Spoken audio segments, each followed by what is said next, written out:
Et en cette rentrée, un autre débat économique est en train de ressurgir. Il concerne la baisse du pouvoir d'achat. De plus en plus de députés socialistes de retour de leur circonscription mettent le sujet au premier plan.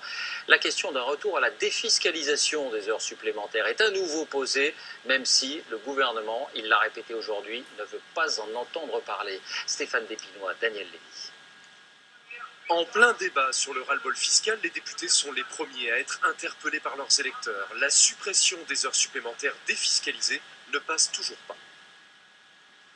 Les gens sont venus nous voir dans nos permanences, notamment des salariés d'entreprises privées, de PME, qui me disent attention, vous avez pris une mesure là qui nous fait perdre 50, 60, 70 euros. C'est presque un plein de gasoil par mois, donc c'est pas rien. Depuis fin août, plusieurs députés socialistes proposent donc un rétropédalage, ne plus taxer les heures sup effectuées par les salariés les plus modestes. Il est juste aujourd'hui socialement de penser à eux alors qu'une amorce de tout début de reprise s'annonce.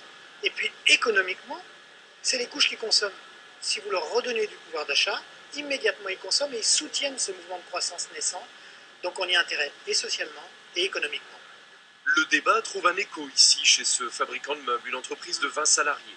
La perte de pouvoir d'achat y est très mal vécue. Ça me met en colère, ouais. Le coût, entre 800 et 900 euros que je vais perdre.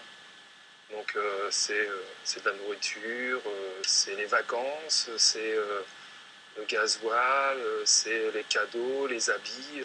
Les heures sup défiscalisées étaient une mesure phare du quinquennat Sarkozy. Le gouvernement Ayrault l'a supprimée il y a un an et ne semble pas disposé à revenir en arrière aujourd'hui. Si nous avons adopté cette disposition, c'est en toute connaissance de cause, c'est parce que nous avons considéré que la priorité en cette période où il nous faut inverser la courbe du chômage, précisément, c'est de remettre des chômeurs en activité.